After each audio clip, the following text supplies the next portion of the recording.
Hey, strongman fans. Welcome back to another session with the Jace Man. What we're going to do here is, I think what we're going to do is play a game of What If. It's fun to watch the coverage, to follow along, look at the spreadsheets and everything, and we recap that, and there'll be some more videos coming for you today, too.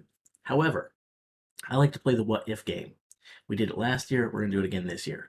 And what we're going to do is we're essentially going to pretend that there were no groups. We're going to put all 30 athletes heads up against one another. We're going to kick the stone off out the window. We don't like it anyway. We're just going to look at what would have happened if all 30 guys had gone heads up and create our own 10-man final. Now, there are a few things about this I want to say. I'm going to try to keep the video short, which, for me, still means long. I'm going to try to work on that. We're going to try to keep it brief. There's very few things that I'm going to derail from. There are a couple things I do want to speak about. One athlete in particular is going to get some time here. We're going to look at what would have happened if they had went heads up, all right? So to start with, we had the loading race, right? Now, if we put everyone heads up, basically this is a victory for Pavlo Kordiaka. And you can see right here, he had the fastest time at 41:38. Mitchell Hooper was just behind him at 42:05. Tom Stoltman at 43.84. Evan Singleton at 46.9. And Jaco Schoonwinkel at 47.1. Those were the only guys below the 50-second mark. So those are the ones that we're going to feature now. But we will go ahead and round out in terms of, we won't just talk about the performance, but we'll talk about the top 10. So we got Kordiaka 1, Hooper 2, Tom Stoltman 3, Evan Singleton 4, Jaco Schoonwinkel 5, Gabriel 6, Ronald Heinle 7, Alexei Novikov 8, Ivars at 9, and then Brian Shaw sneaks into the 10th spot there. So that's what that would look like if we had gone heads up. A little bit different than you might be expecting. You can look at your favorite athlete on the list here and see what their points were. We're not going to go through all 30 spots. This is part of the keeping a brief thing. But if you want, take a screenshot. Do whatever you want. If you want to crunch some numbers, you can see exactly where your guy would have placed. There's your 30 listings for the loading race.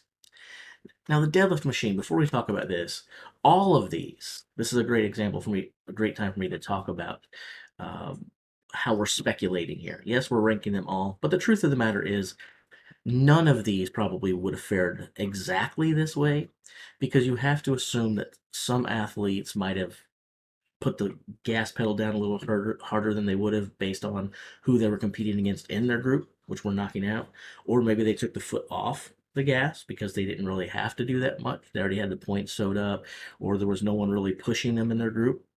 And so it's tough to say what would have happened if everybody was together for sure. But this is the best that we can do, given that it didn't work that way. Now, I bring this up because of the deadlift machine. In every other one of these, there's some sort of time component or some sort of nuance to really separate place 1, place 2, place 3, place 4. With the deadlift machine, not really. I mean, it was just get up there and lift the reps. If they are going to do like a certain number of whatever and stop because no one in the group is pressing them, it's really going to do that show itself here in the deadlift machine. It doesn't have as much nuances as the other events. So what that means is in the deadlift machine, when we go head to head like this, you're going to see an awful lot of guys splitting and sharing a big pool of points because several guys lifted a specific number of reps. That might have been the exact way it would have turned out if it was heads up all 30. But you also have to assume, I do anyway, that there'd be more differences than the numbers that are going to appear on the screen because you would have seen guys pushing a little bit harder. So in the deadlift, we had 4 guys doing 8 reps. That leaves them splitting and getting a 28.5 point pull. Now later, I believe there's one of these screenshots. I can't remember which one. I think we lost out on half points for the top places as well. I forgot to expand this out, and I think it rounded. I'll try to call attention to that if I catch it. But Mitchell Hooper, Ronald Heinle, Brian Shaw, and Trey Mitchell win the event if we're heads up with 8 reps apiece. Then we had another group of 4 guys doing 7 reps. That's Bobby Thompson, Matthew Ragg, Adam Bishop, and Graham Hicks. And then we had several guys with 6. So our top 10 would have been wrapped up within here. So again, you can go ahead and spot your favorite athlete on the list here and pencil your points in, okay? And that's how the deadlift machine would shake it up. Again, I wish we could have had like, how fast they turn these times in, or maybe they could have seen what the other guys were doing in press, because maybe Rauno gets up there and does 9 reps, 10 reps, 20 reps, depending on what he has to, or same thing with Mitchell Hooper, Brian Shaw, whoever your athlete is. Maybe they would have done more if they knew they had to do more. That's what I'm saying. So that's how the points shake out there. Next up, we had the log lift ladder, and it's kind of interesting to watch on the spreadsheet. I really wish we could have watched along, because there's a lot of things there that I wonder how it shaped up and what the guy's strategy was. But basically, what happened was Thomas Evans comes out there and wins the entire thing if we're heads up. He got all 5 logs in the fastest time, edging out Trey Mitchell and Mitchell Hooper. Now, what's really cool about this is Thomas Evans gets a 30-point win. So I said there's some athlete that's going to get a little bit of speaking time here. It's not going to be the guy who has the total points lead, which you'll see who that is in a moment. But I want to talk about Thomas Evans. Another one of these young guys coming up here trying to make a name for himself, coming out of the NFL. Here's the thing. You'll see, heads up, he bested all 30 guys. He gets the full 30 points here. And it's kind of odd to see how someone can actually finish first in an event and then maybe finish a little worse than first. A lack of consistency can really do you in, especially heads up. And we'll see what that looks like in a moment. But for this event, give Thomas Evans his kudos. 30 points. Trey Mitchell, 29 points. Mitchell Hooper, 28 points. Tom Stoltman, 27. Pavlo Kordiaka, 26. Luke Stoltman, 25. Matthew Ragg, 24. Bobby Thompson, 23. Graham Hicksey, 22. And Ivars rounds out your top 10, giving him 21 points. Look for your favorite guy on the list and see where he came in, all right? But there's your top 10. Ivars through Evans. Next up was the Conan's wheel, or Conan's wheel, or you call it whatever you want. What I really care about is, what did they do with this thing? So what they did is they picked this sucker up and carried it around here, and we had 3 athletes who did more than 2 revolutions. But really, this event was all about Alexi, or seemed to be, because Lexi darn near had 2.5 revolutions. He was 3 degrees shy of 900 degrees. So he wins this thing by a landslide. 30 points for Alexi. His countryman Pavlo does the second best mark. He gets 29 points. Paul Dwyer at 28. Jaco Schoonwinkel at 27. Bobby Thompson at 26. And yes, this is what I was talking about here. There should be some half points. Shouldn't say 25 and 25 for Mitchell Hooper and Kevin Ferris. That should say 24.5. They split it. I forgot to make my spreadsheet wider. I apologize. But it's interesting. They both managed exactly 636 degrees. So this should be 24.5 for them, not 25. All right. Then Konstantin Janasha at 23, Ethor 22, and then rounding out the top 10, Matthew Ragg at 628 degrees. That gets him 21 points. If you haven't heard your favorite athlete's name yet, you might want to look through there again, pause it or whatever, and see how they finish. Now, if you didn't follow any of the coverage along, I know I don't want to make a whole video about Brian Shaw, but everybody else will know about Brian Shaw. You'll look down here and you'll see that he's in the bottom here. Only 411 degrees, only 5 points. We didn't watch it live. We don't know. What we had heard was that he actually stumbled, kind of tripped carrying it. So perhaps Brian would have had more points. Perhaps he would have performed better. But perhaps, we don't know. You can look and see where the guys finished there. All right. Kettlebell toss.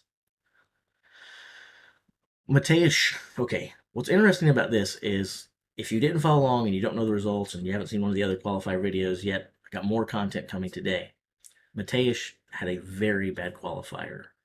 He was like last or next to last in everything until it came time to do the kettlebell toss.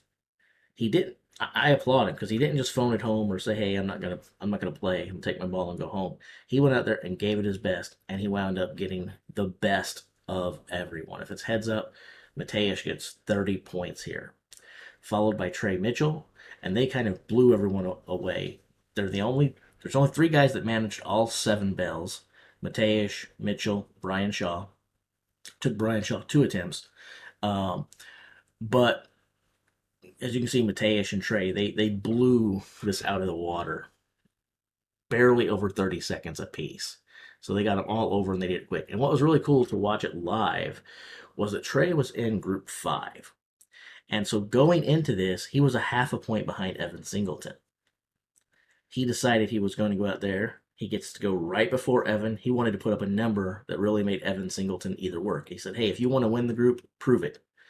And he went out there and blasted this thing and then took the lead from Evan at that point. It was really impressive. Mitchell Hooper gets your 4th place finish here.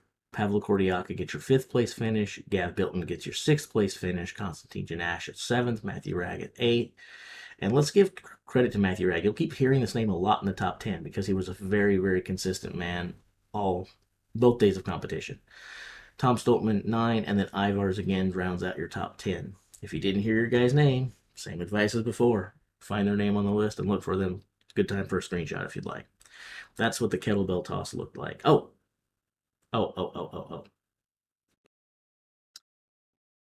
I need to go back because I forgot to point to something. So I'll go back to the Conansville for just a second. Okay, log ladder. Again, Thomas Evans, 30 points, your best. Conansville, Thomas Evans, look here, 1 point.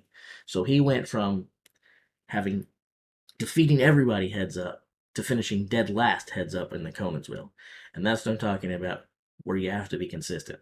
So if you don't, big differences. All right, so now that we've seen the loading race, the deadlift, the log ladder, the Conansville, and the kettlebell toss, we don't have these stone offs. We now put everybody heads up when we look and see what happens. Basically, if we put everybody together, boom, Mitchell Hooper is running away with this. Not only is he in first place, I want you to look at the points over here to the right side of your screen. I guess I should point this way because, everything is mirrored.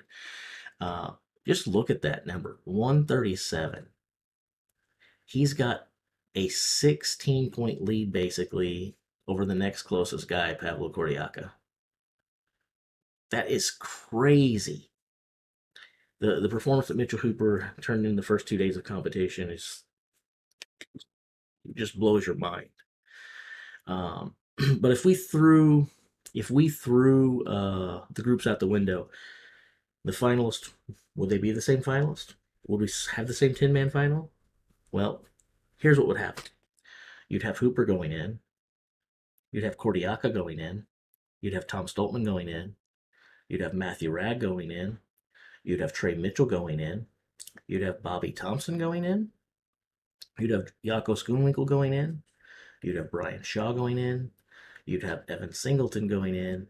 You'd have Alexei Novikov going in.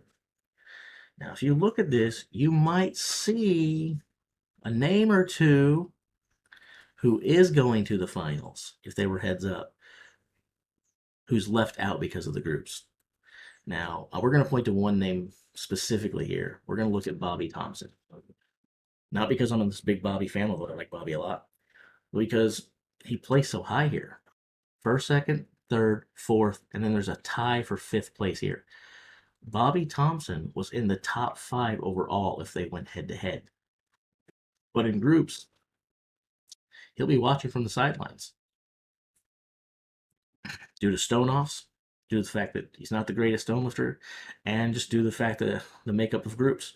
So this does go to show that there's a big difference when we go heads up versus, it's not the 10th guy on the bubble being left out. This is a guy who is in 5th place if we're heads up. And he will not be competing this weekend. So again, none of this means anything. It's all it's all just fun. It's all just what if. But I like this kind of stuff. I thought you guys might as well. So big props to Mitchell Hooper so far. Let's stay tuned and see what happens later.